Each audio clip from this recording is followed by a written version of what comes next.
to the World War II newspaper channel where we read the Chicago Tribune one day at a time, going through World War II as it happened through the eyes of those who lived it. If you enjoy content like this, please subscribe to this channel and click on the bell icon to get notifications when a new upload is going to premiere. And also, if you want to hear the actual newsmakers, go check out my other channel, the companion channel to this one, the World War II Old Time Radio channel. There we have vintage broadcasts, including newscasts, speeches, old movies, and music. And subscribe to that channel and click on the bell icon. Now for the newspaper. News as read from the Chicago Tribune for Friday, January 17th, 1941. Henry Chopp reporting. The weather today. For Chicago and vicinity, cloudy, occasional light rain changing to snow in the afternoon or night Friday. Saturday, cloudy, occasional light snow and much colder, moderate to occasionally fresh east to northeast winds on Friday. The low temperature, 32 degrees. The high temperature, 35. Today's headline, okay to lend fleet, Stimson. Kennedy to fight war bill. Wheeler demands FDR secrets. Washington, D.C., January 16th. Secretary of War Henry L. Stimson told Congress today that he could foresee conditions which might make it desirable to transfer United States warships to Great Britain.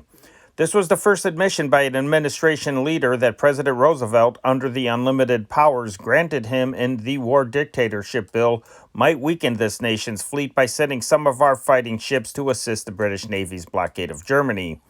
Secretary of State Cordell Hull, in his appearance yesterday before the House Foreign Affairs Committee considering the War Powers Bill, had rejected a suggestion that the president could give away the United States Navy as a violent assumption. But Stimson today, under questioning by the committee, objected to a proposal that a prohibition against releasing American warships to Great Britain should be written into the president's measure. Representative Hamilton Fish, Republican, New York, questioned Stimson aggressively. This bill permits the president to give away all or any part of our Navy, doesn't it? Fish asked. Well, Stimson answered, it permits him to transfer it on considerations that he thinks concern our defense.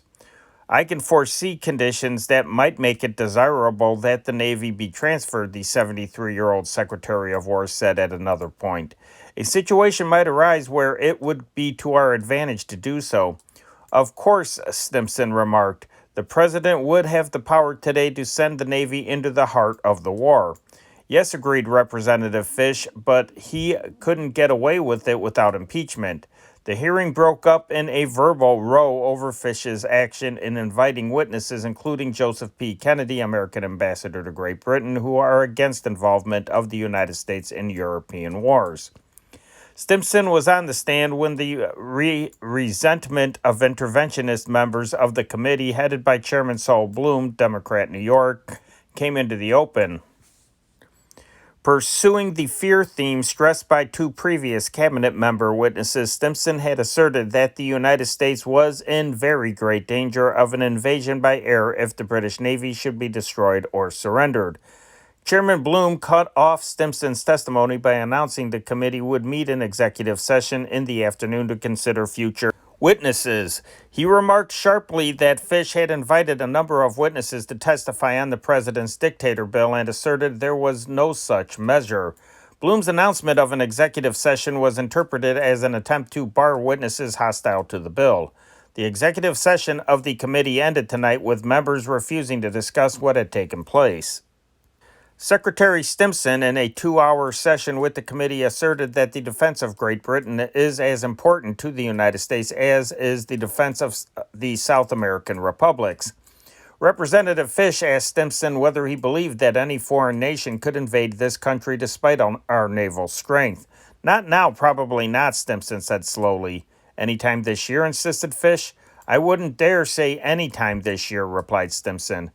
Do you think the United States Army could repel a force of 50,000 troops should they be landed? Asked Fish. I think they probably could if you mean a land invasion, was the reply. I think air forces would accompany an attempted invasion by infantry. Is there any airplane built which could span the Atlantic, drop bombs here, and return across the Atlantic? Probably not the width of the Atlantic, said Stimson, but they are rapidly developing in that direction, and there are many bases short of the full width of the Atlantic. Newfoundland, for example, would be a base within easy range of all our New England coast. Northern Canada would be within easy range of the New England coast. Does the Secretary believe, Fish demanded, that our Navy would remain locked up in our harbors if any such invasion were attempted? Where is our Navy now? Retorted Stimson. Most of the Navy is stationed in the Pacific at present. He added, this nation is in very great danger of an invasion by air if the British Navy should surrender or be destroyed. Stimson asserted that the present emergency is more acute than in 1917. Then he said the Allies held a stable line and France and Italy and Japan were arrayed against Germany. Munitions plants were then so abundant in France and Britain that they were able to supply the United States, while today this country must prepare its defense in consideration of Britain's needs, he told the committee. The essence of the bill, Stimson asserted, is that the United States should become virtually the sole purchasing unit for all war materials manufactured in this country. He said centralization of control and power in the president would end the competition of many different purchasing agents, enable manufacturers to carry on all dealings with one purchaser, make possible a well-ordered system of letting contracts, permit full utilization of the government's own arsenals and yards as well as private plants. Far from being a surrender of our rights to other interests, however worthy, he insisted, the provisions of this bill make it possible to place in American hands this important power and responsibility. Fish asked Stimson whether he would oppose an amendment to provide that the West Indies and other British possessions be taken over as security for any aid extended to the London government. Stimson replied that such an amendment would create great delay and that speed and prompt action are required in wartime. For this reason, he said, he is opposed to any restrictions. The War Secretary became angry when Fish criticized comparison of this country's situation with that of Belgium and Holland before they were invaded. Fish noted that the boundaries of those two small countries were contiguous to Germany's. Rising from his chair, Stimson said loudly, the Army of the United States today is nowhere near as large as the Army of Holland was last May. It is not as large as the Army of Belgium last May, and nowhere near as well trained. Meanwhile, suspicion was directed from official quarters at the low estimate of British assets given the committee yesterday by Secretary of the Treasury Henry Morgenthau Jr. The British balance sheet prepared by Sir Frederick Phillips, Under Secretary of the British Treasury, showed totals that were said by government economists to be extremely low. Morgenthau at a press conference today defended the figures as frank and honest, saying he had never known the British Treasury to mislead him. He said the resources of British dominions were not listed because they have their own purchasing problems. If there are convertible British resources not known on the balance sheet, the British didn't tell me, said the Treasury Secretary. He declared that practically all the $2 billion British Stabilization Fund had been used to pay for British munitions orders in the United States. Morgenthau had criticized as outdated in his testimony the Federal Reserve Board report that the British have roughly $7 billion in this country. He said the report had been made in August 1939 before the European War started, but the Reserve Board only last week issued the same estimate. The Morgenthau statement, in contrast to the British Reserve report, said the British had dollar exchange assets of only $1,775 million. Officials said this statement omitted many items that could be classed as British resources. The Reserve Board had reported that since the beginning of the war, the British Empire had produced $1,100 million in gold and sold $1,400 million worth of goods to the United States. It stated that Great Britain's central gold reserves were $2 billion when the war started. This was not shown in the Morgenthau table. The board table showed total resources in gold and dollars of the United Kingdom as $4,860,000,000, Canada $1,570,000,000, and the rest of the British Empire $685,000,000, a total of $7,115,000,000. The Morgenthau table was confined to the United Kingdom, while the Reserve Board covered all of the British Empire. Officials expressed surprise that Morgenthau made no mention of annual British gold production as a potential British asset. Washington, D.C., January 16th. Following a conference today with Joseph P. Kennedy, retiring ambassador to England, Senator Burton K. Wheeler, Democrat, Montana, tonight challenged President Roosevelt to make public the reports of his ambassadors in Europe and let the people know what secret war commitments the administration has made. The leader of the Senate non-interventionists said Mr. Roosevelt's request for dictatorial war powers in the bill to give all possible assistance to Great Britain would have no chance of passage if the American people were acquainted with the facts. He intimated that secret promises of American assistance amounting to war commitments were made to Great Britain, France, and other foes of the Axis powers before the outbreak of the European War in 1939. Other developments in the controversy over the War Powers Bill today included, number one, Ambassador Kennedy, whose resignation does not become effective until his successor is appointed, conferred with President Roosevelt for an hour at the White House and told him he could not support the war dictatorship bill. Kennedy, it was learned, will express opposition to the bill in a nationwide radio speech Saturday night and in testimony before the House Foreign Affairs Committee next Tuesday. He will tell the people that the last stronghold of free government in the world will be destroyed if the United States enters the European war. The first indication that letters and telegrams received by members of Congress may decide the fate of the War Powers Bill came when Senator Alan Allender, Democrat, Louisiana, a New Deal yes man, introduced an amendment forbidding the president to send American soldiers, sailors, and Air Force personnel abroad. Allender said the people should be made to realize that the administration program is bound to lead us into actual war. Number three. Apparently concerned by the increasing opposition to the War Powers Bill, the administration moved to pack the Senate Foreign Relations Committee. Senator Carter Glass of Virginia and Senator James F. Burns of South Carolina, both interventionists, were selected by a Democratic steering subcommittee for the two Democratic vacancies. There were reports that Senator Scott W. Lucas, Democrat, Illinois, was passed over because he was not deemed safe. Senator Lucas is getting an enormous volume of mail opposing the bill, and there was a feeling in some administration quarters that this would cause him to wobble. The administration also decided to support Senator Frederick Van Nuys, Democrat, Indiana, a member of the Foreign Relations Committee for the Judiciary Chairmanship, a post which was claimed also by Senator Pat McCarran, Democrat, Nevada, a leading non-interventionist. Gossip around the Senate is that the administration hopes to win the support of Senator Van Nuys for the War Powers Bill. Number four, opponents of the War Powers Bill agreed to make a series of nationwide radio broadcasts appealing to the people to assert themselves in order to save the Republic.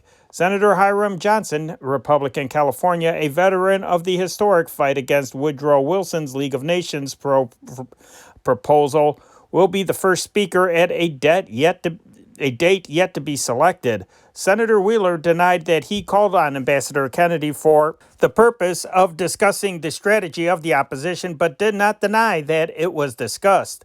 They have, he said, been friends for many years. Wheeler also denied that his challenge to President Roosevelt was a result of his conversation with Kennedy. I challenged the president to make public the reports of Mr. Kennedy and Mr. Bullitt, William C. Bullitt, former ambassador to France, to his State Department or to himself from the period immediately preceding the German invasion of Poland in 1939 down to the present time, said Senator Wheeler. The president is talking about establishing democracy throughout the world. The way to make democracy work in this country is to give the American people facts, all the facts on both sides.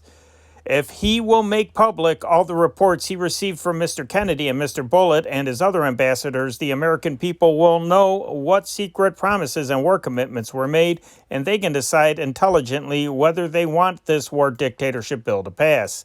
Ellender's amendment provides that nothing contained in this act shall be deemed to authorize the employment or use of persons in the land or naval forces of the United States at any place outside the United States and its territories and possessions. The senator said it would apply to the Air Forces since they are part of the Army, Land Force, and the Navy. I'm for aiding England to the limit of our ability, but the American people must be made to realize that such aid as is contemplated by this bill is bound to lead us into actual war, Ellender declared. When a reporter suggested to Ellender that his amendment evidenced distrust of President Roosevelt, he replied, "Well, the president has asserted repeatedly that no expeditionary force will be sent to Europe. I want to be certain of that. Moreover, we ought to make certain that the naval and air forces shall not be sent to Europe." When questioned further as to the purpose of his amendment, Ellender indicated that it is intended to reserve to Congress its constitutional power to declare war. "I want Congress to have a vote on the issue of going all the way into the war when that issue arises," he said. Ellender stated frankly that he was prompted to introduce his amendment by the Army or by the many thousands of letters he has received from back home. "My mail makes it clear that the people want to aid England to the limit of our ability, but to keep out of war," he said. "Of course you cannot do both. The time has come when they must be made to realize that. They must choose now between aiding England to the limit and keeping out of war."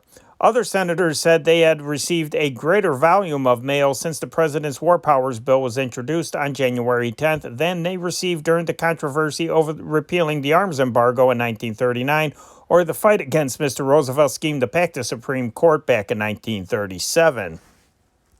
New York, January 16th. Former President Herbert Hoover called today on the House Foreign Affairs Committee to draft immediately into the proposed Aid to Britain bill positive definitions of the powers to be given President Roosevelt.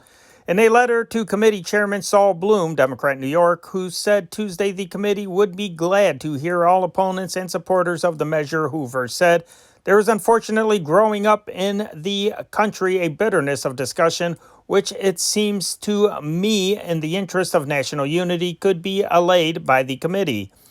This division lies largely in the interpretations and implications in respect to the powers proposed to be conferred in this bill and its meaning." Hoover asserted that he favored extending every practicable aid short of war to Britain, but that he did not approve of our joining in the war, listed several points on which the controversy centered. For example, he wrote, "Citizens of high patriotic thought and experience who desire to support the president believe that under the bill and even without any supplemental action by the Congress, that battleships and other naval vessels could be given away, that our defense could be vitally impaired by giving away Army equipment. That equipment and materials provided in the bill could be transported through the war zone in American ships convoyed by the American Navy. That commodities and articles could be purchased in other countries with our money. That alien ships now in sanctuary in our harbors could be seized. That it opens American ports to repair of belligerent vessels and makes such ports for belligerent operations and may become the objective of them." Palm Beach, Florida, January 16th. Major Barclay H. Warburton, military attaché in Paris during the World War, has suggested to President Roosevelt that the United States pay the maintenance costs of the British and Free French navies as a form of insurance against aggression during expansion of this country's fleet. Warburton said he had asked Presidential Secretary Stephen Early to relay the proposal to the president December 18th, but had received no acknowledgement.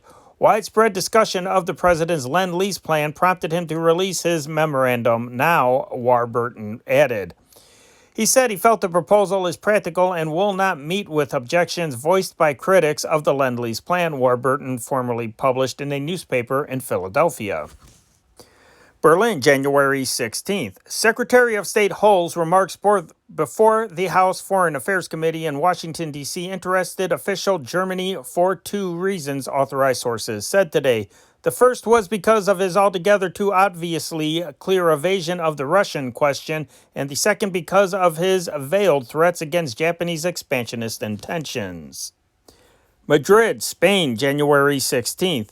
The Aid to England bill before the United States Congress is diametrically opposed to the international neutrality laws, the Spanish press commented today, and specifically affects Spanish American countries. Commenting on the clause which would place United States ports at the disposal of the British fleet, the newspaper El Alcazar said this allows the same process to be used by Germany and Japan.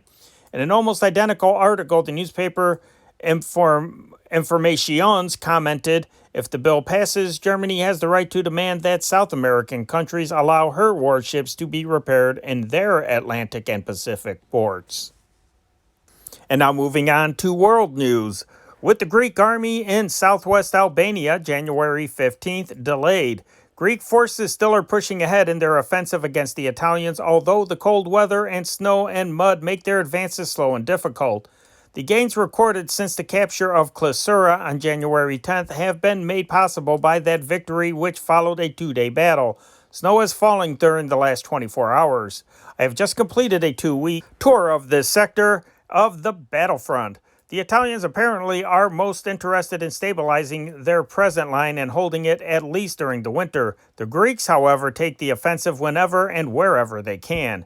The Greek capture of Klissura deprived the Italians of one of the few crossroads existing in Albania. The next one lies about 50 miles farther north at Berat.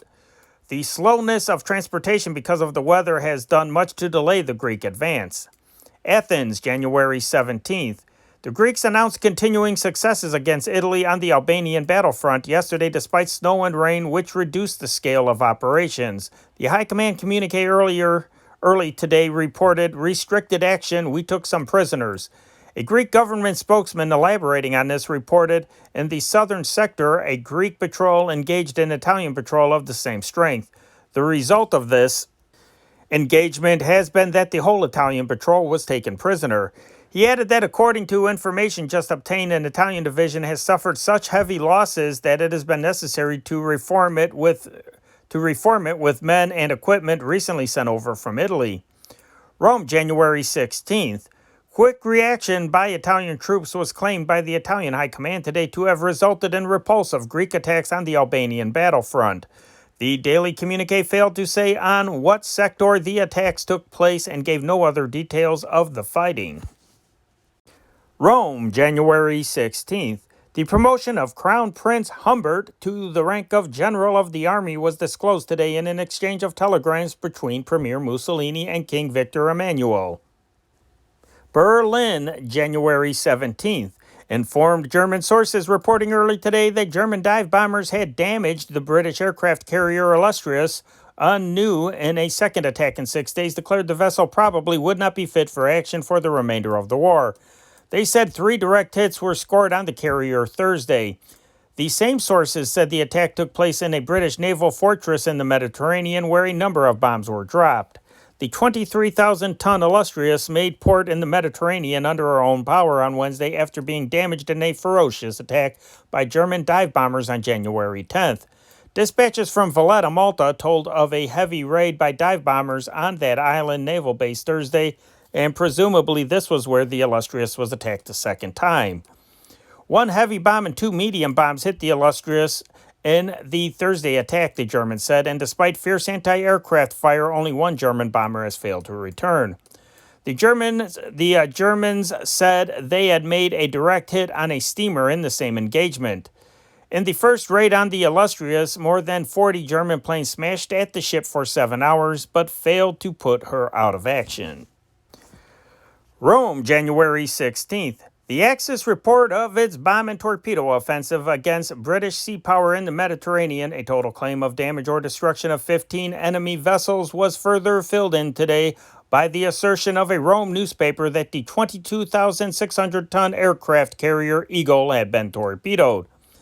At the same time, the High Command acknowledged a new night attack by British warplanes at Catania, Sicily. The damage was minor, the High Command communique said.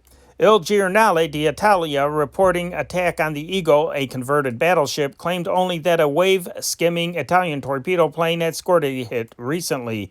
The attack took place between Tobruk, Libya, and the Greek island of Crete, the paper said. At the same time, the Italians credited 2 of their submarines with torpedoing a British light cruiser in the Mediterranean and sinking a British merchant ship in the Atlantic.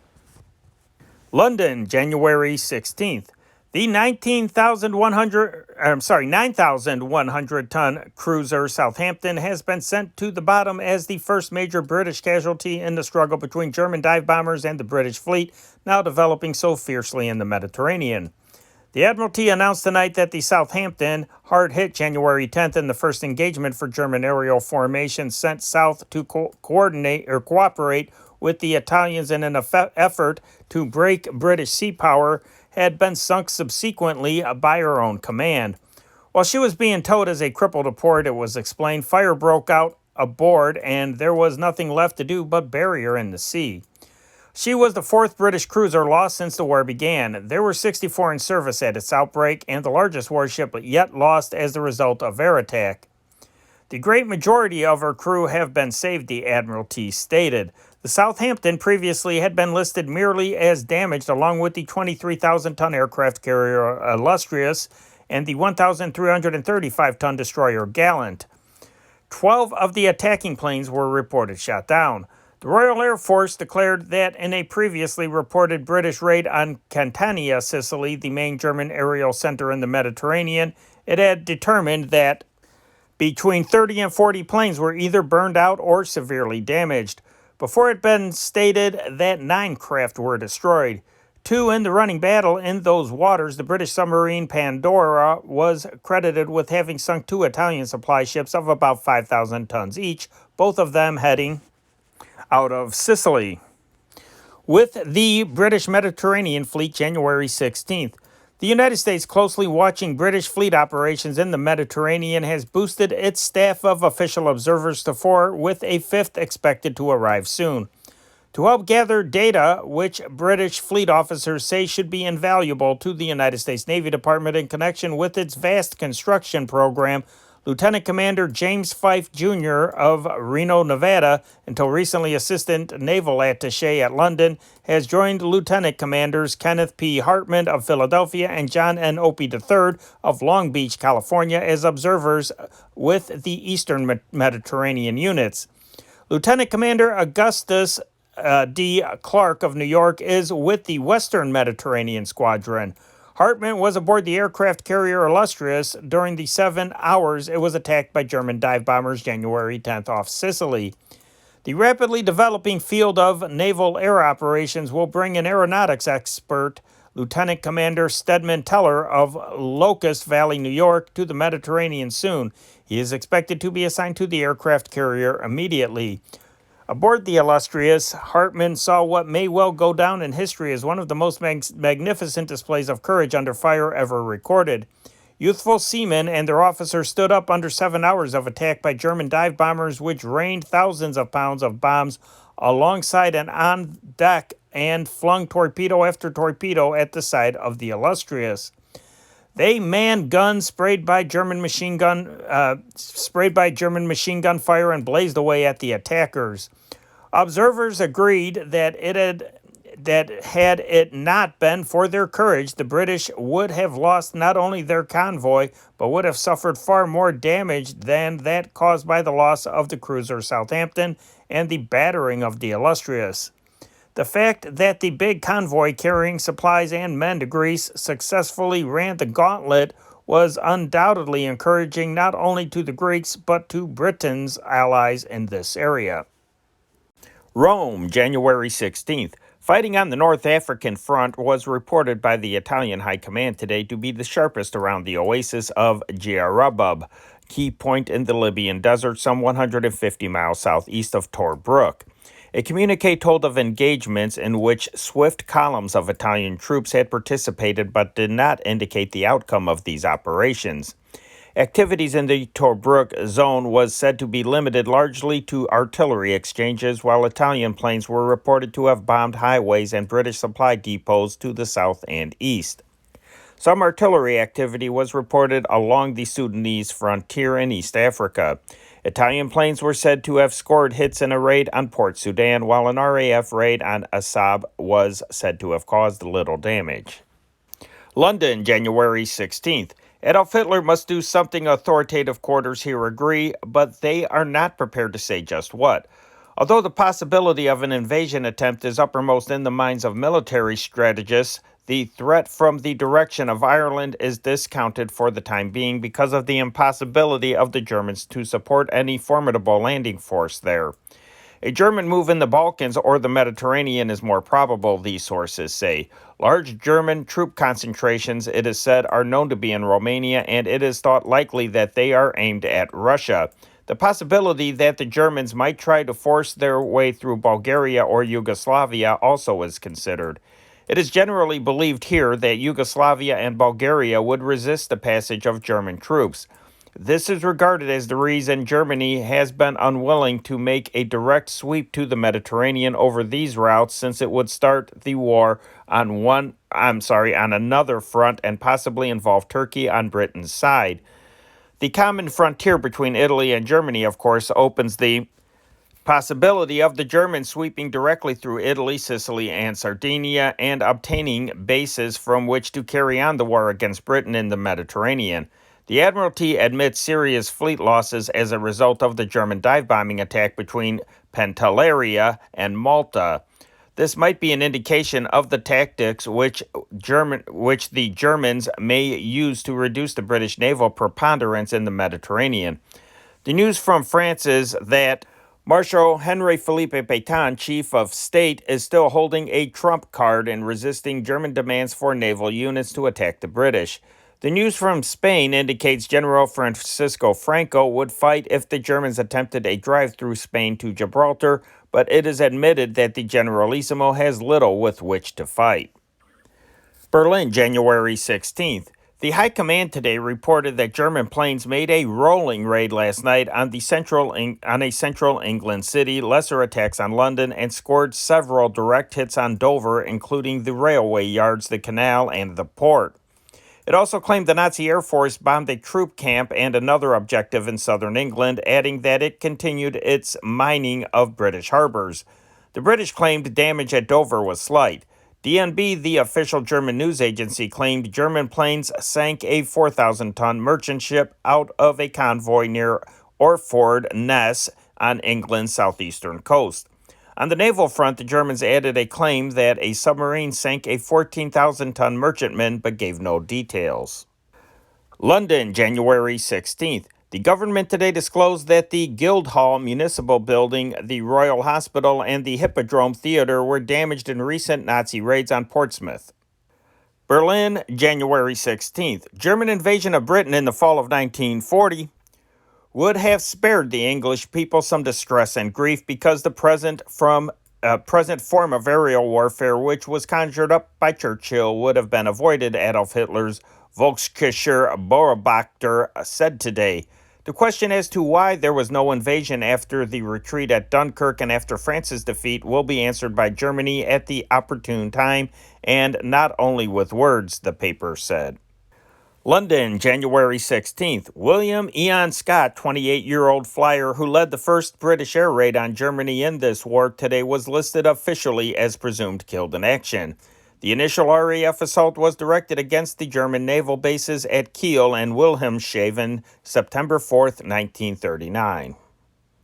London, January 16th. Hundreds of pioneer air raid precautionist and first aid workers today dug out the bodies and a surprisingly large percentage of survivors from the debris of a London lodging house wrecked by a high-explosive bomb early today.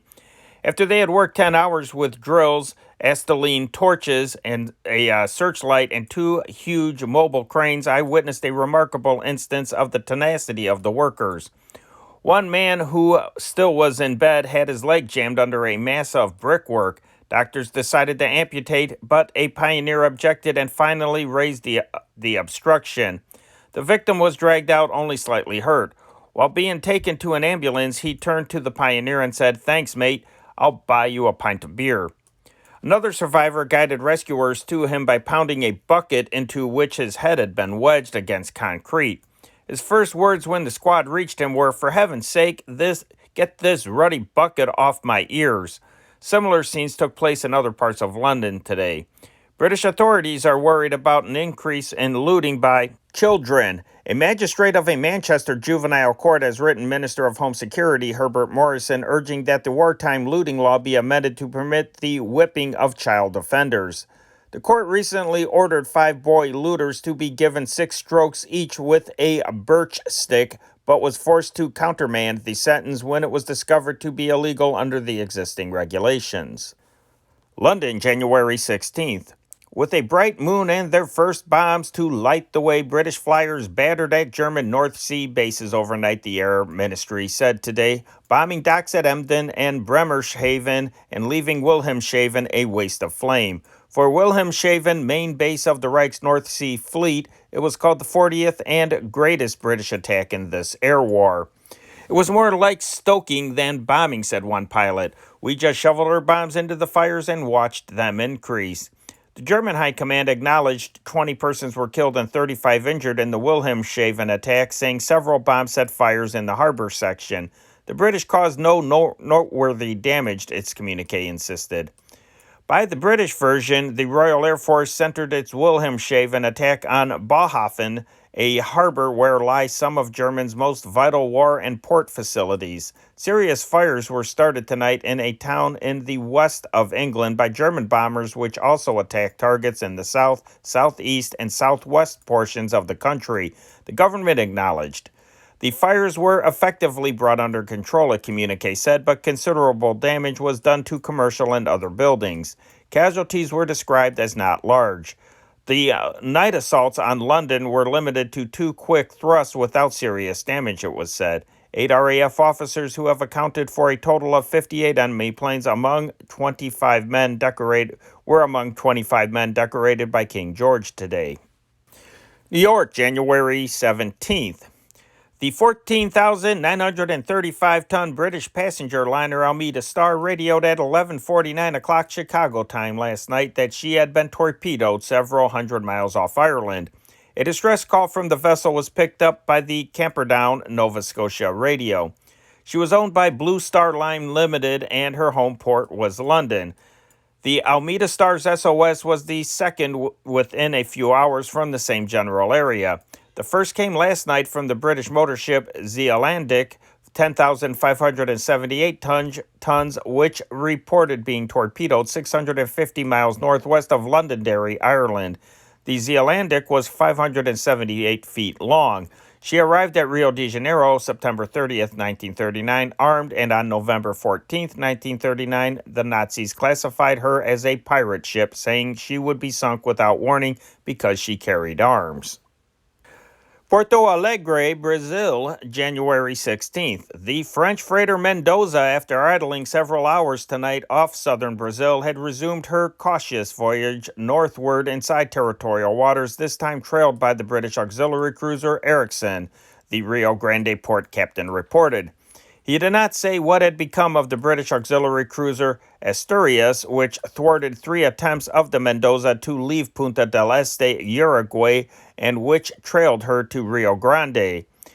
The 8,199-ton Mendoza is seeking to reach France with a cargo of food through the British blockade. The British apparently are determined to keep watch on her until she has to leave the shelter of neutral waters. Belgrade, Yugoslavia, January 16th. Repeated border clashes on the Russo-Romanian frontiers, cancellation of passenger rail traffic in Hungary, and reports that Germany would take over Romania formally combined tonight to keep the Balkans in a state of disturbed anxiety. A high diplomatic source said that an average of 5 to 10 Romanian guards are being killed nightly in clashes on the Bessarabian-Bukovina frontiers.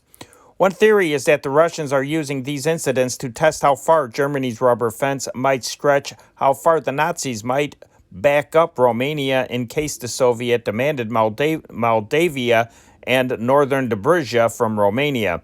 Although the clashes are officially denied, a diplomatic source said they were causing worry in the Romanian government.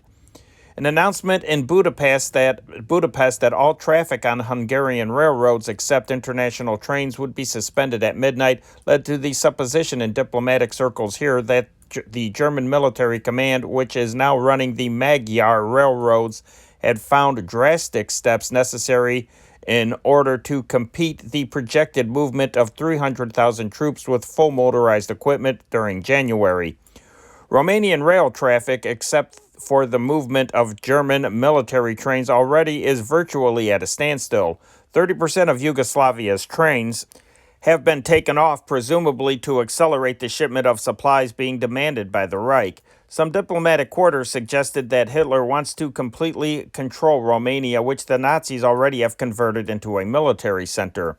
It is generally believed that the new Nazi minister to Romania, Baron Manfred von Killinger, will be Nazi district leader if a protectorate is in fact declared.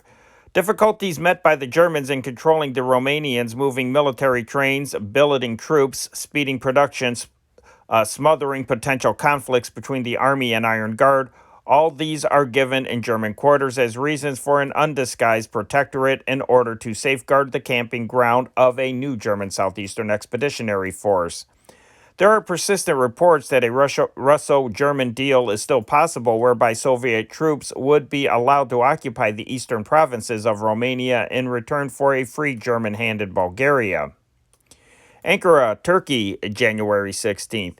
A British Army, Navy, Air Force delegation continued conferences with the Turkish High Command today. It was expected the Britons would leave tomorrow for Egypt. Chief members of the delegation are Admiral Sir Howard Kelly, Lieutenant General Sir James Marshall Cornwall of the War Office, and Air Vice Admiral T.W. Elmhurst. Saigon, French Indochina, January 16th. The French rushed reinforcements to the important town of Paxi tonight and prepared to make a stand against 1,500 Thai troops who have pushed 200 French soldiers 15 miles eastward from the border in 2 days of fighting. Meanwhile, on instructions from Vichy, Governor General Jean de Coy ordered the Belgian, Dutch, and Norwegian consulates in Saigon to close. The American consul was expected to look after Belgian interests and the Swedish consul the others. Bangkok, Thailand, January 15th, delayed. French forces yesterday launched a fresh attempt to penetrate Thai territory in the direction of Uttaraditra, Utaraditra, about 250 miles north of Bangkok, a Thai communique announced tonight. The French were routed in a battle in which 3 French were killed and 30 wounded, the Thai announcement said. Meanwhile, it related Thai forces are continuing to advance in the east and northeast. Glasgow, Scotland, January 16th. Air Minister Sir Archibald Sinclair told a Glasgow public meeting tonight that fascism is doomed and that Italy is in deadly peril of complete Nazi domination. He declared there would be no relaxation of the British war effort until the power of Adolf Hitler and Hermann Wilhelm Goering and all those evil men who now rule Germany is finally and utterly destroyed. Saying that Britain would not be Hitler's next victim, Sinclair asserted that Italy has been brought to the edge of destruction by the infatuated ambition of Premier Mussolini. Mussolini's policy led Italy into disaster and impoverishment, the air minister said, adding that it is hoped that Ethiopia will not have long to wait to regain her independence. The air minister gave this tabulation of planes lost by both sides thus far in the Mediterranean conflict by fronts. Libyan, 205 Italian, 90 in the air, and 115 aground to 17 British. Greek, 56 Italian, 19 British. Malta, 42 Italian, 25 British. Totals, 303 Italian to 61 British planes lost. He also disclosed that Britain had given Greece some aircraft to be flown by Greek pilots. He asserted that the RAF entered 1941 stronger than ever before in men and machines, and that efforts to solve the problem of night raids on Britain had not gone altogether unrewarded. No decisive result can be expected immediately, he said, but as we gain experience and are able to hand it on to an increasing number of pilots, we can hope to inflict on night bombers a rate of casualties which will gradually increase and at length become sufficiently high to be a substantial deterrent. Turning to aid from the United States, he said that if Hitler and his German dupes dare raise their eyes, they will see the writing upon the wall of Congress, the Aid to Britain bill. Cairo, Egypt, January 16th. Colonel William J. Donovan, President Roosevelt's special representative who came to the British Middle East Command here today after a visit to London, departed today without giving out any public statement as to the purpose of his trip. Berlin, January 16th. The mobilization of Germany's labor force to produce armaments and new war equipment, which was developed to the highest degree before the war, has further been perfected in wartime, German authorities revealed today. The authorities did not divulge the total number of workers engaged in armament industries, but their admission that 2,400,000 new workers assumed jobs in armament industries alone in 1940 gives an intimation of the tremendous size of the German armament army. Many women have been put to work in the armament industry. Special training quarters for men and women prepared workers from other walks of life for their jobs in the armament plants. The authorities have declared, however, that more women will have to work in the wartime factories. Women will be given a wide choice of fields of work within the armament industry. Those who feel they are not strong enough for a full-time job will be allowed to work a half shift daily. The Essener National Zeitung Reichsmarschall Hermann Wilhelm Goering's paper declared that in suitable industries a restricted number of war prisoners were employed. The number of foreigners working in the metal industry has been put at 70,000. To release workers for armament industries, the production of goods not considered vital to the war will be further restricted. All German plants also must undergo an examination to establish whether their labor is being used as rationally as the present situation requires. Batavia, Netherlands, East Indies, January 16th. The Netherlands East Indies government grants no preferential economic treatment to any nation and intends to continue this policy with respect to Japan, H.J. Van Mook, Commercial Minister Extraordinary, asserted today. He said in an interview that an amicable atmosphere marked present negotiations with the Japanese trade delegation and that there was no reason to believe this would change. Informed opinion, however, was unanimous that any Japanese attempts to high-pressure the Dutch into an agreement would be met with counter-pressure and that the island government was prepared to meet all eventualities.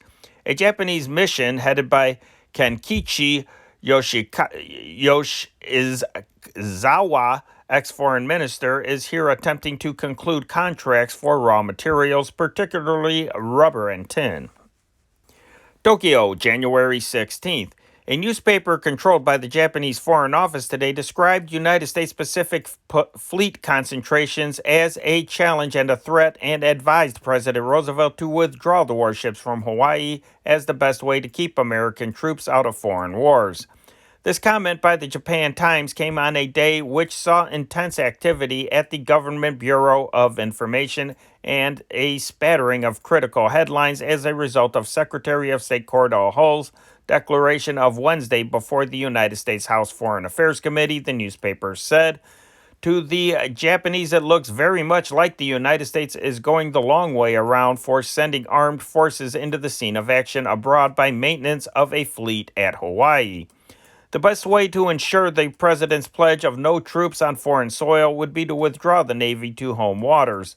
Hawaii may be a home away from home, but it should not be a permanent station for the bulk of the fleet. Huge overseas naval concentrations are equivalent to an extension of national boundaries. Other newspapers asserted Hull's declaration was a clear challenge to the Axis, short of an ultimatum. Asahi, under the headline, Outrageous utterance by the American Secretary of State accused the United States of intending to control New Zealand, Australia, Singapore, and the East Indies. New York, January 16th. The Domai Japanese news agency radio quoted the newspaper Hochi Shimbun tonight as saying that construction of proposed Canadian-American air bases along the Canadian west coast will be regarded as a continuation of the horseshoe-shaped encirclement of Japan by the Washington government. Moscow, January 16th. A People's Convention in London last Sunday, which urged creation of a new British government to make a people's peace and establish friendship with Russia, was hailed today by TASS, official Russian news agency, as a new step toward union of the working class and democratic elements in England. The TASS account of the convention, to which Ivestia, the government paper, devoted half a page, attributed the following statements to convention speakers. England is almost in a state of war with the USSR because she maintains in London the Polish government, which declared war on the Soviet Union. The Soviet Union cannot cooperate with England until there is a British government which really and sincerely will cooperate with the Soviet Union. The People's Convention in London, attended by approximately 2,000, adopted resolutions calling for a people's government to take over major industries, banks, and land transportation. The resolution submitted by Dennis Pritt, former Labour Party member, also asked friendship with the Soviet, a people's peace, a better living conditions, independence for India, and restoration of all trade union rights. Pritt said the policy of the group was to offer the peoples of the enemy a peace of no annexations, no reparations, no indemnities, with liberty to all peoples to determine their own destiny. Stockholm, Sweden, January 16th. Reports from Oslo, Norway tonight said the propaganda ministry had ordered the Norwegian press to refer to the refugee king Haakon as Prince Charles, his name before he ascended to the Norwegian throne in 1905. For a while, the papers must make clear that they mean Haakon when they print Prince Charles. London, January 16th. Dissatisfaction with the chaotic state of meat distribution resulting in a shortage of supplies was expressed in a resolution which has been sent to Food Minister Lord Woolton by an emergency committee of the London Borough of Deptford. The committee demanded that Woolton take steps to improve the situation immediately. Because of the meat scarcity, butchers at Gillingham decided to close on Mondays and every afternoon except Saturday. Later, the food officer persuaded them to remain open. Vichy, France, January 16th. An authorized source who for more than 2 weeks has taken a violently anti-British tone asserted today that the British stole Canada and Egypt from France and the anthem God Save the King as well. The words and music for that hymn, he asserted, were in fact written for Louis XIV. This was an answer to a broadcast made on January 14th by Alfred Duff Cooper, British Minister of Information, who asserted, among other things, that French newspapers were now simply the German press printed in French. It was the day's second attack upon the English, for the news agency Havas, government-controlled, blamed the British troops who retreated last spring from Flanders for the current shortage of food in France. It was asserted the British in their retreat destroyed food stocks intended for the French population. Vichy, France, January 16th. The cold spell here has continued so long that the French form of greeting has been modified. Instead of saying bonjour, ça va, which means good day, how goes it, the French now greet each other with bonjour, ça chauffe, which means good day, how's your heating. Vichy, France, January 16th. At this time, when silence is the watchword with regard to French internal and foreign policies, conservative newspapers here such as La Action Française and Grigneur are warning the public to be on guard against a renewed war of nerves. The newspapers indicate that this comes from a double-barreled source, from foreign radio stations and from the conflict of opinion voiced in certain French newspapers published in Paris, particularly by Marshal Diat and Le Ouvrier. But today's Le Journal declares that whatever may be the differences, there is no question about solid and loyal support everywhere behind Marshal Henri Philippe Pétain. It says that despite Diat's criticisms of Vichy, the fact stands that 3,500,000 photographs of the Marshal were sold in the occupied zone to raise funds for charity. Berlin, January 16th. Because homegrown herbs are being used to take the place of Chinese or Indian teas and foreign medicines, German authorities are seeking to make the population herb conscious. The Winter Relief Organization is lending its help to dramatize homegrown medicinal herbs. On one of its monthly tag days, the public will be offered boutonnieres of artificial flowers and berries, replicas of herbs and flowers used as teas or for medicinal purposes. Tags with the name of the plant are attached to each boutonniere. The tag on the German equivalent of cranberries is marked, "The leaves and berries must be gathered." Rio de Janeiro, January 16th. Brazilian ships and airplanes searching off the coast today found no trace of the Italian airliner Ibayr, forced to alight with a disabled motor, or any of the 10 persons aboard the craft. Hours after the transatlantic plane sent an SOS late yesterday, it did not answer calls from the Olinda Radio, one of Brazil's most powerful stations.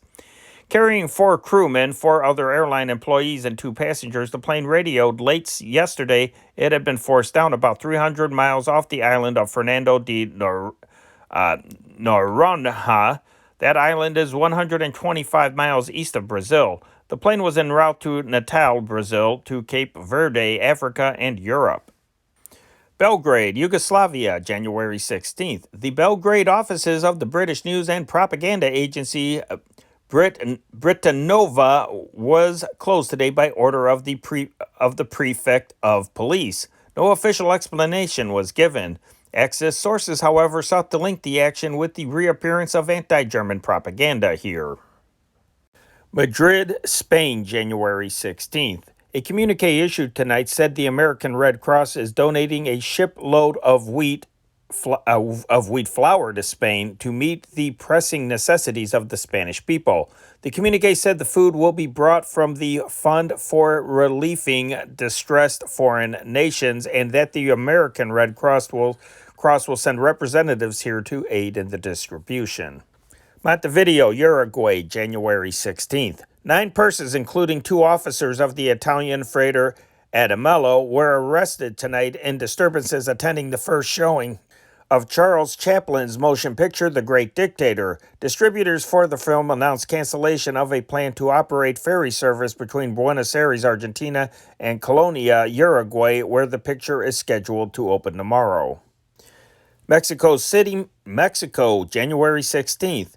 That treasured privilege of Mexican government workers, the siesta, is no more. The Ministry of Interior ruled today that all public offices must remain open straight through the day with no locking up to go home for a nap. And now for national news. Washington, D.C., January 16th. 400 auxiliary vessels would be added to the Navy and 200 prefabricated cargo ships to the Merchant Marine under programs presented in Congress today. The House Naval Affairs Committee approved a new $1,209 million emergency authorization program to speed up shipbuilding, arm men of war against air attack, and add 400 auxiliary craft to the American fleet. In a message to Congress, President Roosevelt asked for immediate funds to launch a $350 million program, which would provide the Merchant Marine with at least 200 cargo vessels. The vessels of 6,500 tons each will be a type and design which will permit prefabrication in plants throughout the country and assembly in a half-dozen seaports. The naval bill, which was worked out by the House committee after a meeting with Navy officials, would authorize, number 1, construction of auxiliary craft at a cost of $400 million. The Navy would build 280 of the most urgently needed vessels this year and have authority to build 120 in the future.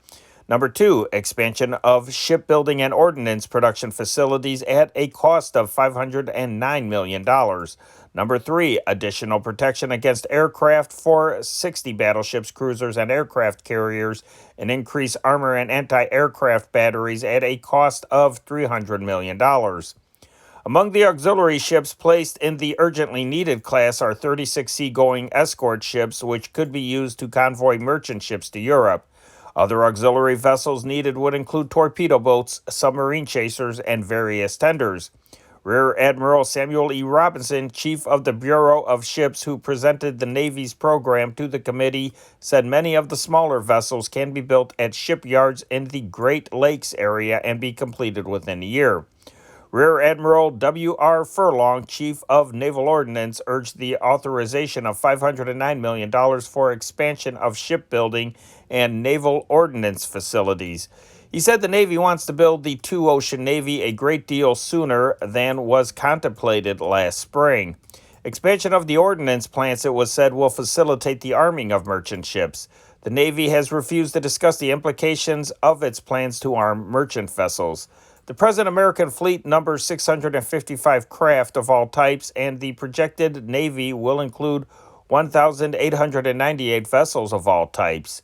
The Navy has in service 322 warships, 173 mine layers, tankers, and other auxiliaries, and 160 patrol and district craft. The Navy has 716 ships building and is converting 127 merchant vessels to naval use. Building are 322 warships, 85 auxiliaries, 96 patrol boats, and 166 district vessels. The program presented today would bring 400 ships to the building class. Washington, D.C., January 16th. The United States is spending approximately $500 million a month on defense, and twice this amount must be spent in the next fiscal year to reach President Roosevelt's estimated defense goal of nearly $11 billion for the 1942 fiscal year, the Bureau of Agricultural Economics reported today. Present defense expenditures compare with a rate of about $153 million a month when the defense spending program got underway last June. The total defense program for the immediate future, as provided for or estimated by the President in his annual budget message, called for an outlay of about $28 billion, of which nearly $18 billion has been authorized or appropriated already.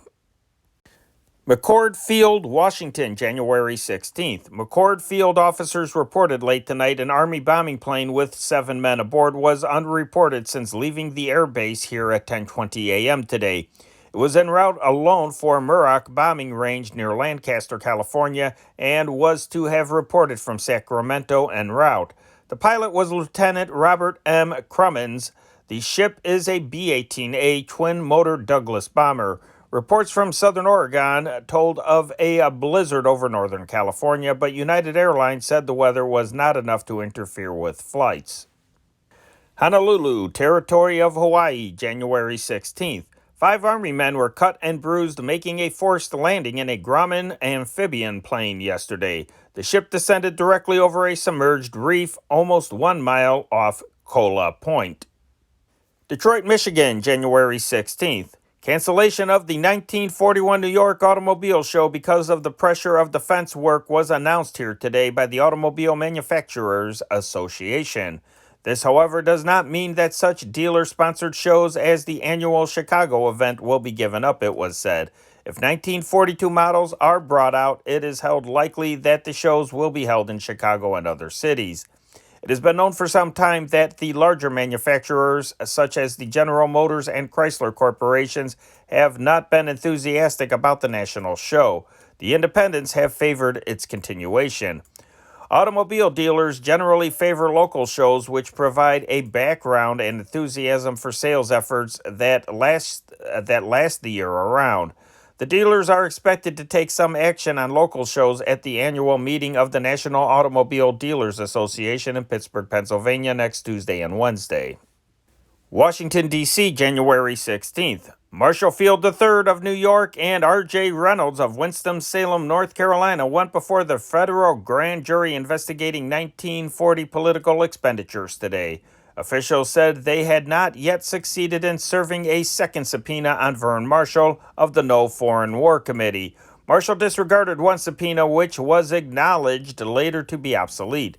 Field testified as chairman of the Businessmen's League for Roosevelt. Reynolds, who who is the new Democratic National Treasurer, has previously told of loans he made to Democratic organizations during the campaign.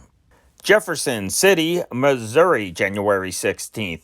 The Missouri legislature abruptly recessed for the rest of the week today while its puzzled Democratic majority considered new strategy to avoid turning over the governor's chair to a Republican, Forrest C. Donnell. Sessions of the House and Senate were brought to a standstill by the action of Governor Lloyd C. Stark, a Democrat, in vetoing yesterday a resolution to withhold the office from Donnell pending an investigation of election irregularities. Democratic leaders rushed to Attorney General Roy McKittrick for an opinion on Stark's right to veto the resolution. New York, January 16th. Anthony Esposito, one of the two brothers indicted as the killings of a patrolman and their resisting victim in Tuesday's Fifth Avenue holdup today, was linked with 4 other robberies.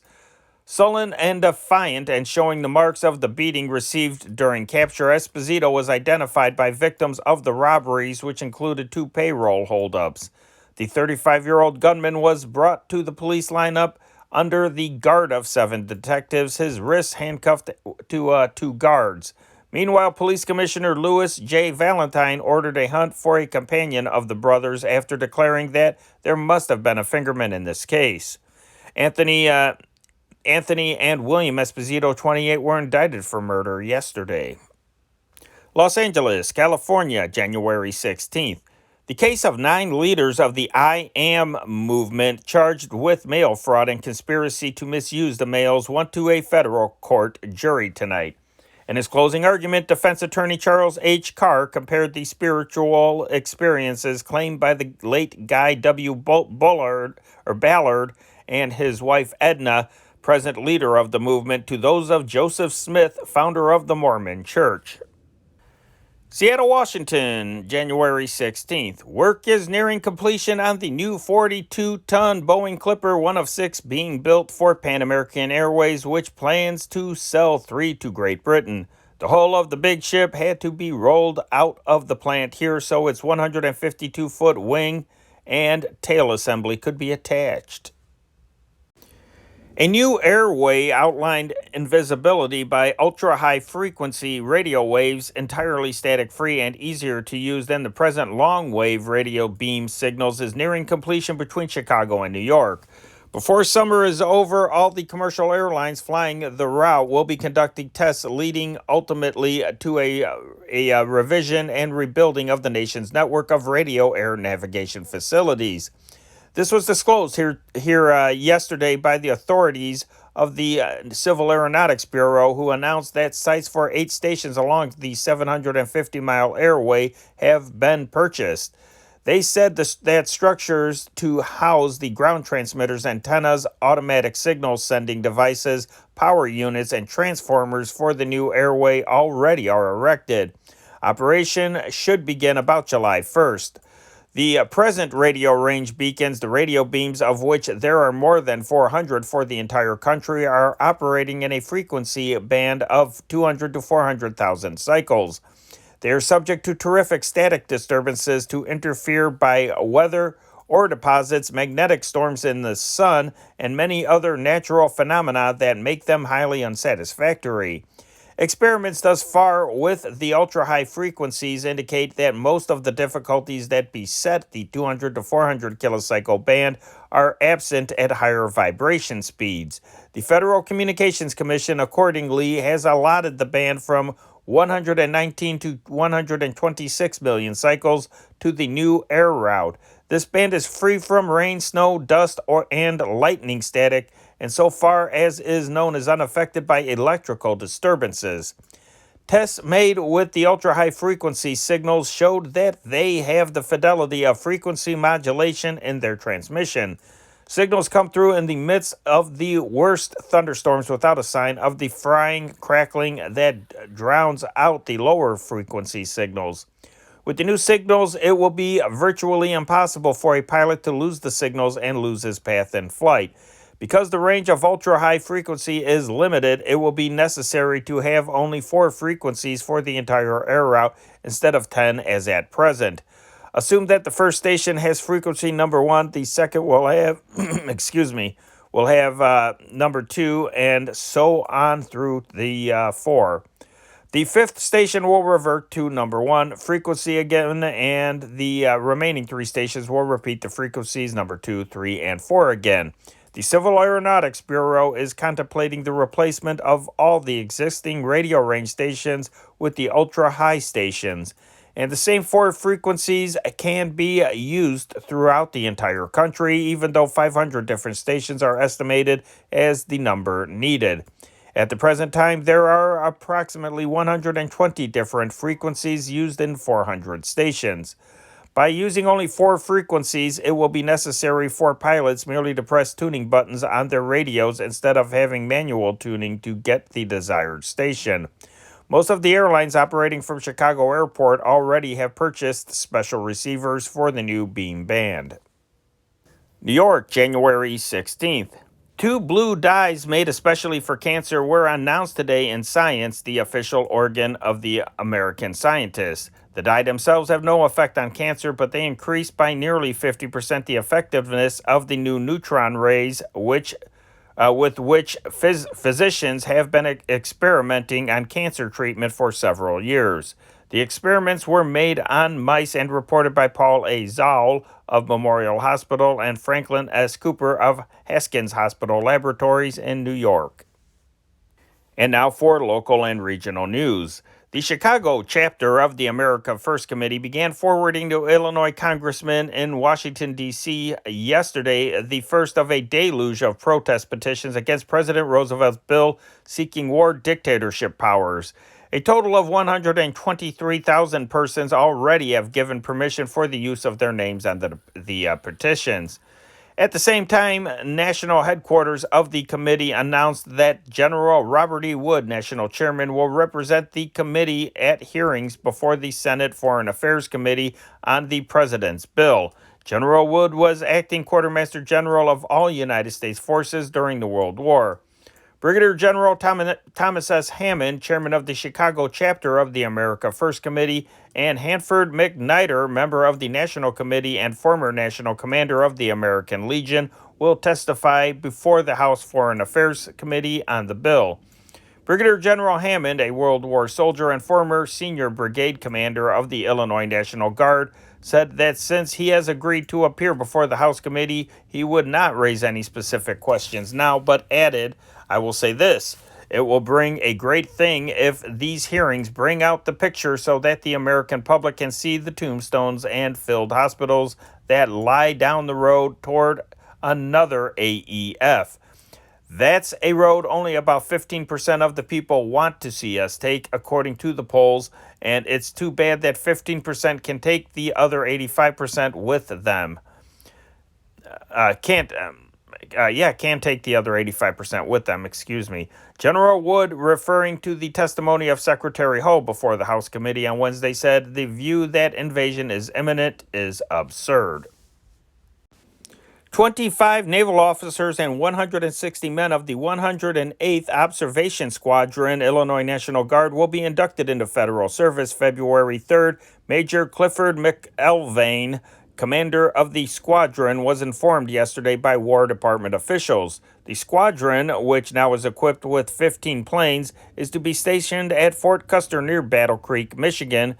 Because of delays in constructing a landing field at Fort Custer, the squadron probably will remain in Chicago for at least a month after its induction.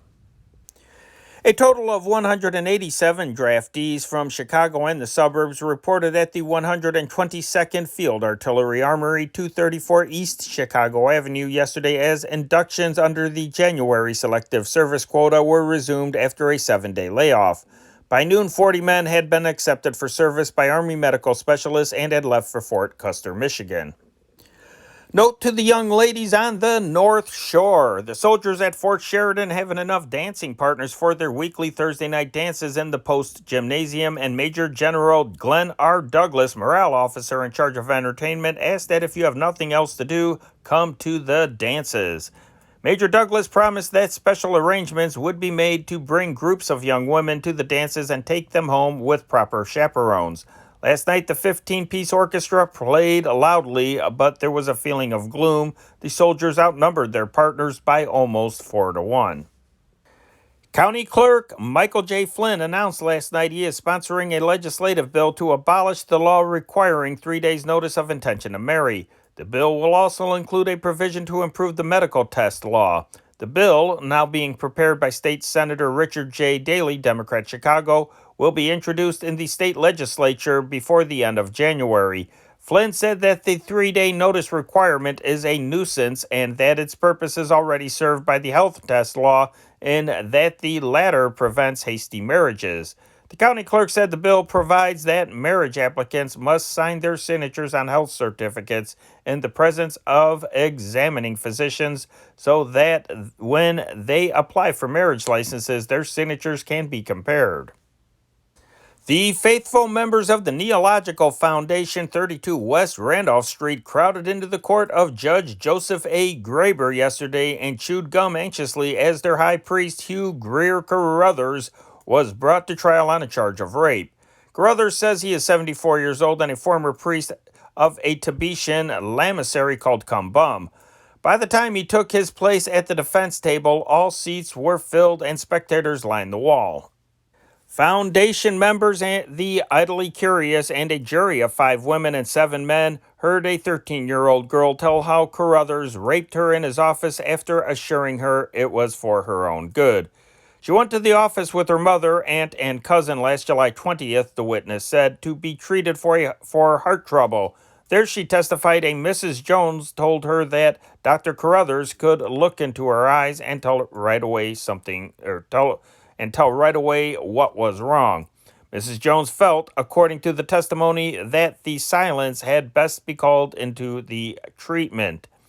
At the dictation of Mrs. Jones, the witness said, she wrote a note to Carruthers which said, I am suffering from heart trouble, and if Dr. Carruthers will treat me with silence, I will love him for it. The girl said that gained her admittance into the inner office from which Carruthers barred her mother, aunt, and cousin. In the office, she charged Carruthers did not bother to look into her eyes, dispensed with the silence treatment, and raped her.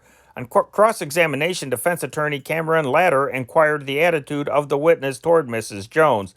The girl said she thought Mrs. Jones was nice, but added that she didn't believe everything the woman said about astronomy. Astrology, Latter corrected her. You mean you thought she was a little cracked? No, the witness replied, but I didn't believe all of it about the signs. New York, January 16th. George Scalise, racketeer and expander, serving a 10 to 20-year Sing Sing prison sentence for embezzling funds while he was president of the AFL International Building Service Employees Union, today pleaded guilty in Brooklyn federal court to a charge of income tax evasion. He was indicted last October 9th on 3 counts, charging him with the evasion of taxes totaling $103,000 for 1937, 38, and 39. Scalise entered a plea of not guilty on all 3 counts last January 2nd, but on being brought back from Sing Sing today to face trial, he changed his plea by admitting the evasion for 1937, involving a total of $24,243. No disposition was made of the 1938 and 39 counts, and Scalise was remanded to the custody of the United States Marshal for sentencing on January 30th. He faces a maximum sentence of 5 years in prison and a fine of $10,000. The intricate case of Harold Kirk, who has been an inmate of Alimony Row in the county jail since November 20th, last night supplied a first-class mystery to authorities in California and Illinois and agents of the Federal Bureau of Investigation. Kirk, who is 45 years old, was identified by the FBI through fingerprints taken when he entered the jail as a man long sought by the police of San Bernardino, California, as an indicted suspect in a 1924 murder. Yesterday, San Bernardino requested the aid of Sheriff Thomas J. O'Brien in having the Alimony prisoner extradited. One of the puzzlers in the case is that Kirk, as soon as he learned of this, expressed full willingness to go. I was never in California, he told the sheriff, and I can prove it easily. It will be a pleasure to get out of Alimony Row and take a nice trip to a winter resort. Sure, I'll go. He continued his denials even though he was shown a description of the wanted man complete down to his own tattoo marks. Those must have been somebody else's tattoos and somebody else's fingerprints too, he averred. When Kirk was arrested in November and taken before Judge Cornelius Harrington of the Circuit Court, his wife Alice, from whom he was divorced in 1932, asserted that he had paid only $20 in all of an award of $60 a month given her in the decree. She said he was she said he was $7,000 in arrears and had a good job as a metal plater. Judge Harrington ordered Kirk to jail for contempt. Later on December 31st, Kirk attempted to get his liberty but failed when he was unable to furnish a $2,000 bond to guarantee he would not leave the court's jurisdiction. No mention was made at either hearing of any criminal record he may have had. The San Bernardino police reported yesterday that the murder for which a Harry Kirk was indicted took place in that town. James Wynn, a taxicab driver, was beaten to death. Harry James Baker, an alleged accomplice in the crime, was tried and sentenced to life in prison. Baker, it was asserted, had confessed and identified Kirk as a participant. The California authorities had a set of Kirk's fingerprints received from the Idaho State Prison where the supposed Kirk had served a term for assault. It was a copy of this set that the FBI compared with the Cook County Jail set before it was announced that the prisoner here was the wanted man. Kirk told Sheriff O'Brien that he once served a term in Leavenworth Federal Prison for stealing Army goods, but denied he was the Idaho prisoner. His ex-wife, he asserted, could prove he was never in prison since their marriage in 1921. A search for Mrs. Kirk was fruitless last night. Investigators said she was not living at the last address she gave. 2 Chicagoans were named in liquor conspiracy indictments returned in the federal district court in Cleveland, Ohio yesterday. The indictments charged them and 5 others with conspiracy to transport untaxed alcohol from Illinois to Cleveland. The Chicagoans named are Anthony Hedrowicz, Mac Price, and Joseph Genovese, all living on the far south side. Hedrowicz is a brother of Frank Hedrowicz, a convicted bootlegger who testified against 2 former assistant United States district attorneys in a bribery trial a year ago. 2 other brothers, Mike and Pete Hedrowicz, also have been convicted of bootlegging. Government agents uncovered the alleged conspiracy when a large truck loaded with moonshine jammed in a railroad underpass in Sandusky, Ohio, several weeks ago. The federal government closed its current prosecutions against the handbook and gambling racket in Chicago with an announcement yesterday by United States Attorney J. Albert Wohl that no appeals would be taken from recent federal district court decisions dismissing gambling indictments.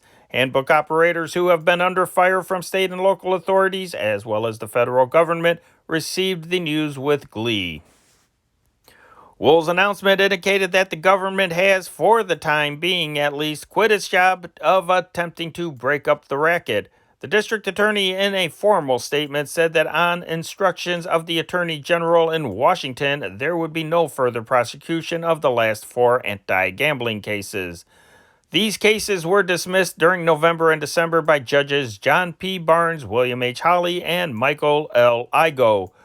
2 of the cases charged violation of the federal lottery laws and the transmitting of race results over Western Union telegraph wires, and 2 others charged violation of the Federal Communications Act and transmitting results by shortwave radio. In one case, Judge Hawley ruled that sending race results over the telegraph wires did not involve or violate lottery laws. In the 3 other cases, Judges Barnes and Igoe held that the indictments were invalidated by the appearance before the grand jury of Samuel Kloss, a special assistant assistant attorney general, without the proper authorization of the attorney general. District Attorney Wohl forwarded the files in the cases before Judge Hawley to the Attorney General with a request for instructions. He received his answer yesterday. The letter from the Attorney General, said Wohl, states that no appeal is to be taken from the decision of Judge Hawley, and that the case should be closed without further prosecution. In other cases, the Attorney General agreed he was in accord with the rulings of Judges Barnes and Igo and directed the cases be closed without further prosecution. George Walter, 30 years old, a graduate of Northwestern University and an electrical engineer, was found shot to death last night in his bedroom in his parents' home at 453 Fullerton Parkway. Beside the body was a small caliber rifle, and police believed Walter had shot himself. His sister Eleanor, who found the body, was unable to tell of any motive for suicide. Charles McReynolds, 38 years old, who once served 6 months in the Bridewell for larceny, was acquitted yesterday by Judge Thomas A. Green in felony court on a charge of obtaining $388 from Miss Estelle Rebekauskas, age 30, of 2449 West 69th Street by promising to marry her. Judge Green ruled that McReynolds showed his good intentions by bellowing and how when asked by the court if he still wanted to marry Miss Rebekauskas.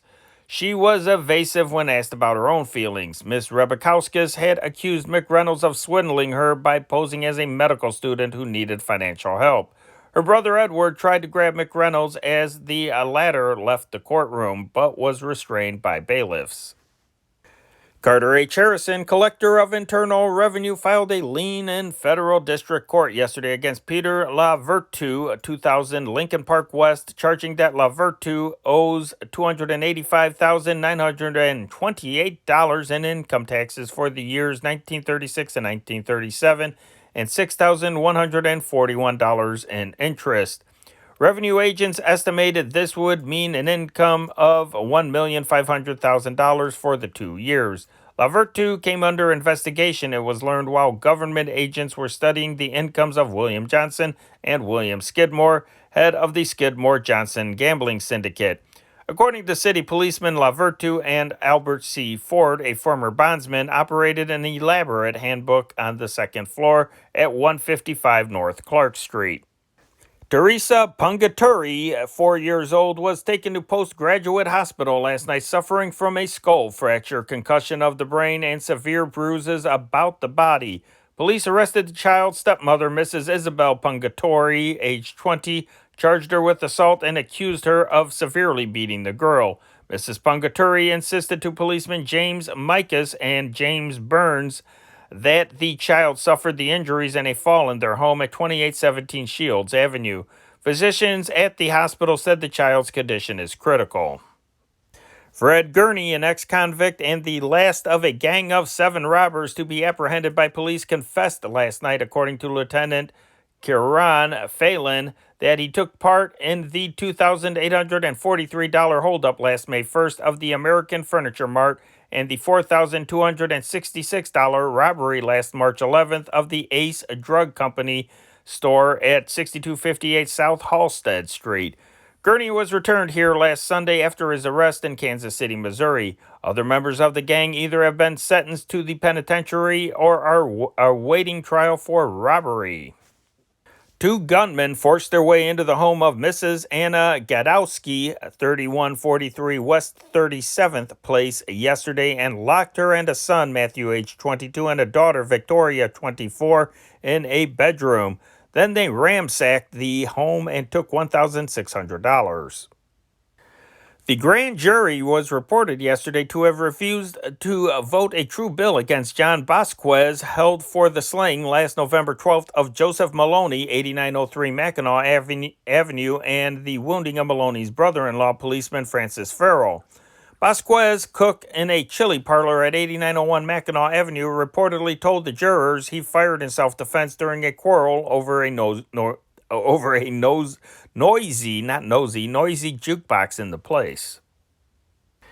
A newborn girl was found abandoned yesterday in a hallway at 3405 Broadway. The infant was wrapped in a woman's net blouse and pieces of muslin and had been placed in a cardboard box with the words "circus wagon" written in crayon on it. A note which was written in Italian and read, "I don't love you," was found in the box. Town Hall police were notified and took the baby to St. Vincent's Orphanage. She was reported doing well. Well, happy birthday. I hope you had or are having a wonderful life. 5 young robbery suspects against whom 65 complaints are pending were reported named yesterday by the grand jury in 7 robbery true bills. Earlier, they had been held to the grand jury in total bonds of $350,000 by Judge Charles S. Doherty of the Automobile Court. 2 of the suspects, Edmund Burke, 19 years old, 1546 Ardmore Avenue, and John Carroll, age 18, of 5942 North Paulina Street, drew the ire of John Doherty. A week ago yesterday, 2 days before their arrest, he had placed them on probation for auto theft. Such betrayal of trust, Judge Doherty said, would only make it harder for other young offenders who seek probation. The 3 other defendants are Raymond Roden, age 17, of 2417 Gunnison Street, Dale Williams, age 19, of 5107 Kenmore Avenue, and Robert Petraborg, age 18, of 5108 Glenwood Avenue, a Navy deserter. Summerdale police arrested the 5. William D. Rennie was shot in the left hip and left shoulder last night by a bandit in the garage behind the Rennie home at 3522 Bosworth Avenue. Rennie, who is 47 years old, was taken to the Burroughs Hospital, 669 Irving Park Road. He told police as he drove into the garage he was confronted by a gunman. Rennie lunged at the bandit, who fired 2 shots at point blank and fled. Michael Provenzano, 23 years old, was a generous Santa Claus last Christmas. He gave presents to all his girl and boyfriends. But yesterday he sat in a cell at the Detective Bureau, making out his Christmas list all over again. Mary, watch. Betty, gloves. Helen, powder and perfume. Bill, toolkit. Marge, step pins. Andy, watch and gloves, etc.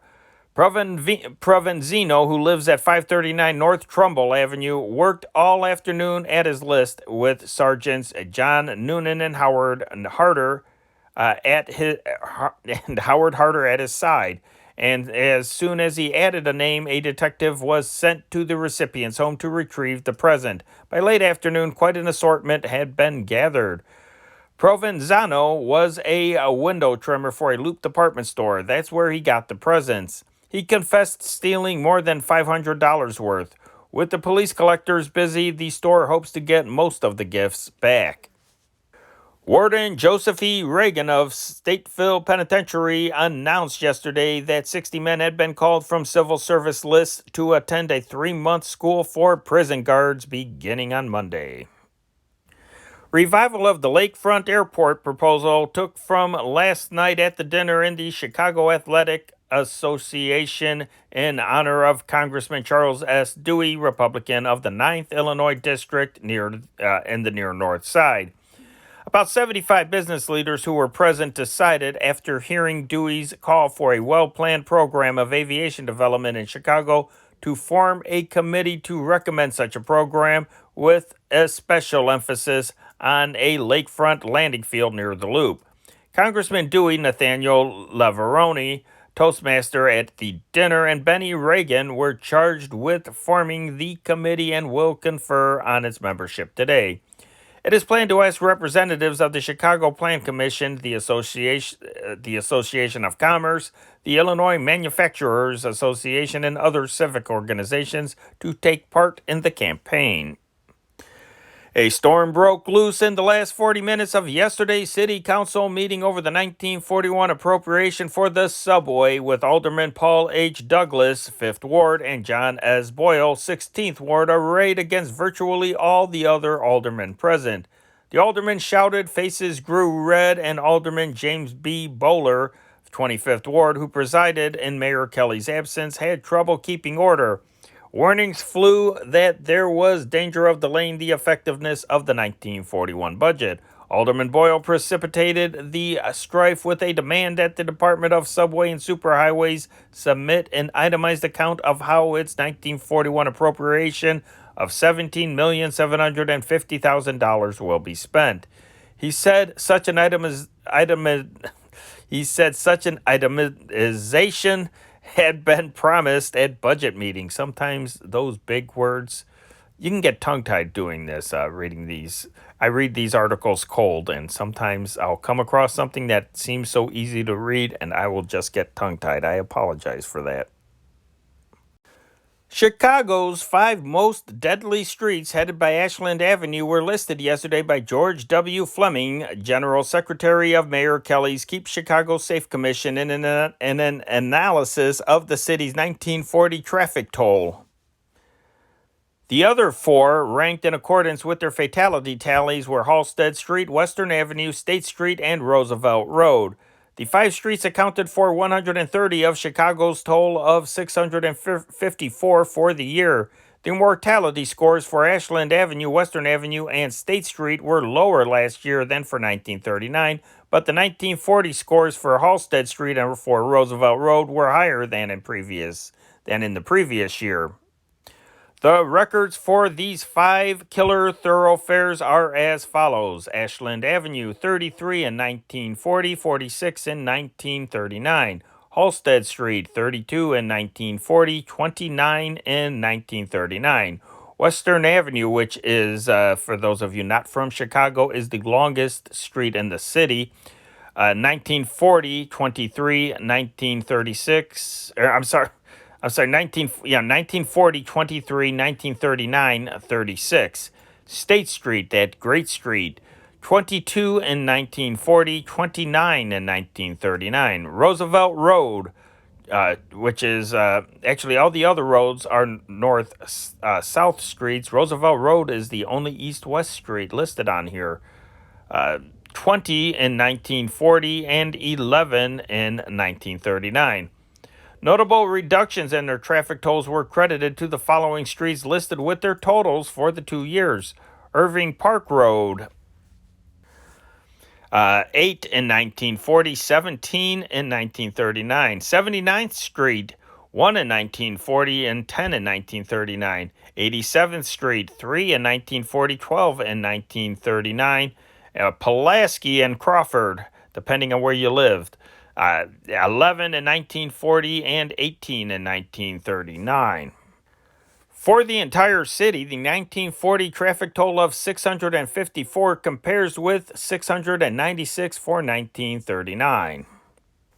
An ordinance authorizing the Corporation Council to start condemning proceedings for property necessary for the $40 million Congress Street Superhighway was passed by the City Council yesterday. The section in which property may be condemned is that between State Street and the Chicago River.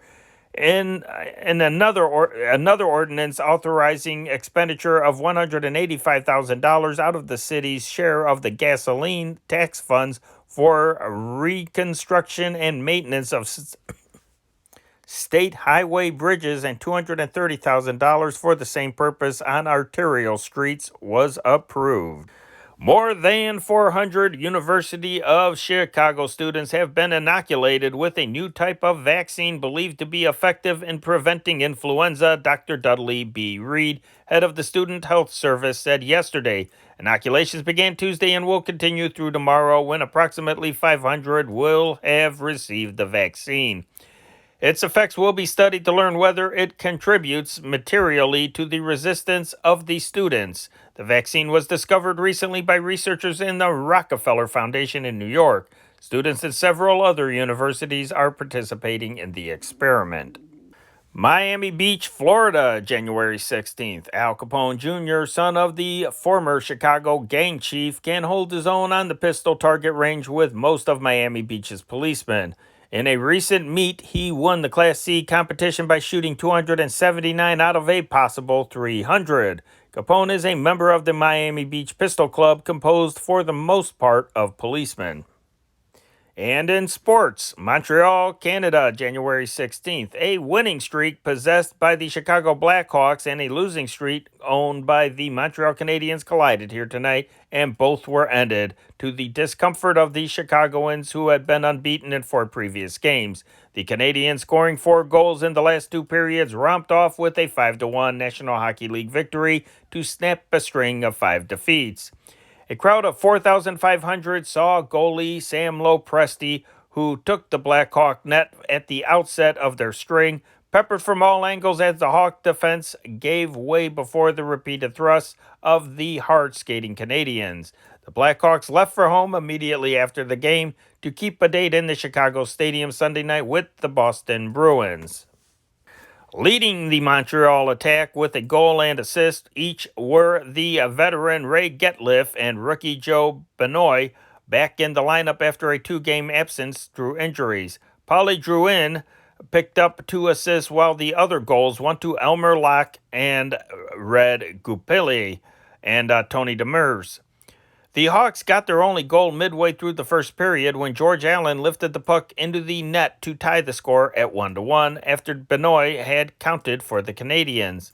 At the other end, Lopresti, who never had more than 2 goals scored against him in 4 starts for Chicago, was harassed continuously as Montreal dominated the play. Lack's goal broke the tie early in the second period. The Canadians held their 1-goal lead through the second period and increased it 22 seconds after the start of the next when Gupele's bullet shot to Lopresti while defenseman Johnny Mariucci of the Hawks was serving a penalty. Montreal clinched a verdict on late goals by Getliff and Demers on breakaways. New York, January 16th. Milt Schmidt, Boston center, scored the cleverest goal New York fans have seen in many a day as the Boston Bruins and New York Rangers drew 2-2 in a National Hockey League game before 10,234 tonight. Schmidt's goal halfway through the second period with 2 goals by Lynn Patrick within 2 minutes of each other were the features of the game. In getting his goal, Schmidt snared a loose puck in center ice, sidestepped Phil Watson, eluded the defense, feinted Davy Kerr out of position, and backhanded home a shot. Detroit, Michigan, January 16th. The Chicago Bruins professional basketball team will seek its 5th victory of the season against the Detroit Eagles quintet in Naval Armory Gymnasium here tomorrow. Charlie Root, the Cub veteran who hastened from his California ranch to Chicago because of dissatisfaction over his 1941 contract, started for home last night, his status unchanged. During the day, Root conferred again with general manager Jimmy Gallagher, the player arguing that he had been given too much of a salary trim and that he still is a far better pitcher than indicated by his 2 victories of last season when he served mainly in a relief role. New York, January 16th. Henry Armstrong, the only Warrior to hold 3 championships simultaneously, will try tomorrow night to regain the World Welterweight Championship from Fritzy Zivik in a scheduled 15-round title bout in Madison Square Garden before an expected crowd of 18,000, the biggest of the indoor season. Though most of the evidence points to a repeat victory for the youngest of the 5 Pittsburgh Ziviks, Armstrong remained a surprise 5-8 favorite to win. Zivik, who defeated Armstrong last October, has been particularly impressive in his training. Henry is shooting at the goal of retiring as a champion, but Fritzy has an incentive too. He remembers 7 years of fighting for coffee and cake money and won't give up easily. He will have a weight advantage of 5 pounds. Armstrong will be trying a new style of fighting. He has been standing straighter and thinking of defense, a foreign thought for a fellow who has known no way of battling except to throw punches. Missing from Armstrong's corner for the first time since Henry came out of the West to rule the featherweight, lightweight, and welterweight divisions will be his manager, Eddie Mead, who is recovering from a heart attack. In his place will be Ray Arkell, one of the top men among ring seconds. Featuring the preliminary card is an 8-round bout between young Kid McCoy, Detroit welterweight, and Aaron Al Smith of Los Angeles, who knocked out Irish Eddie Dunn a few weeks ago.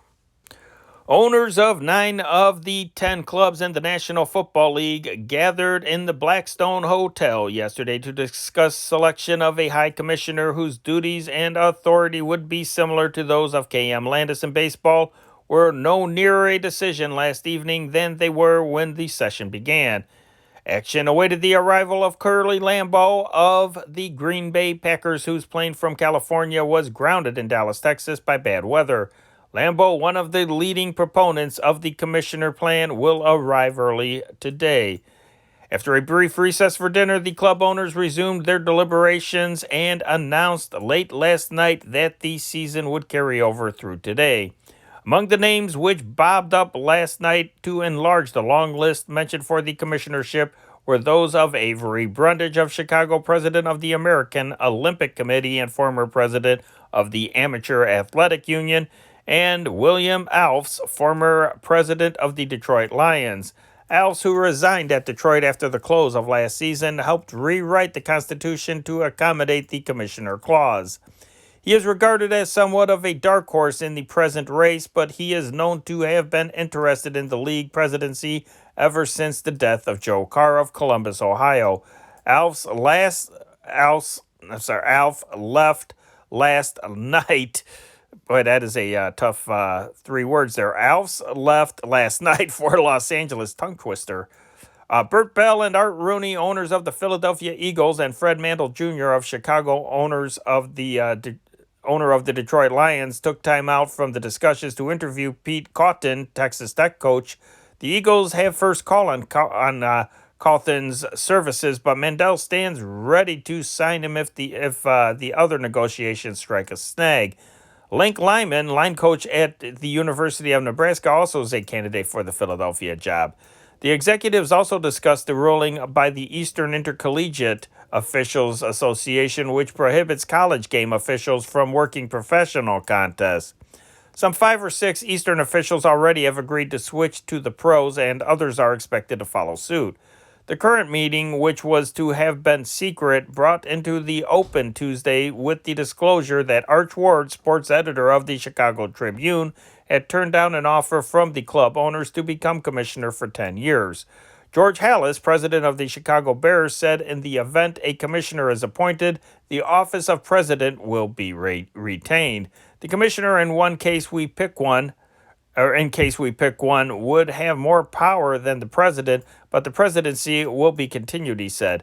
Executives attending the meeting, in addition to Halas, Bell, Rooney, and Mandel, include Charles Bidwell of the Chicago Cardinals, Edward Bruch of the Cleveland Rams, John Mara, New York Giants, Dan Topping, Brooklyn Dodgers, George P. Marshall, Washington Redskins, and Alexis Thompson, new owner of the Pittsburgh team, which Thompson announced henceforth would be known as the Ironmen. The team previously was known as the Pirates, then became the Steelers.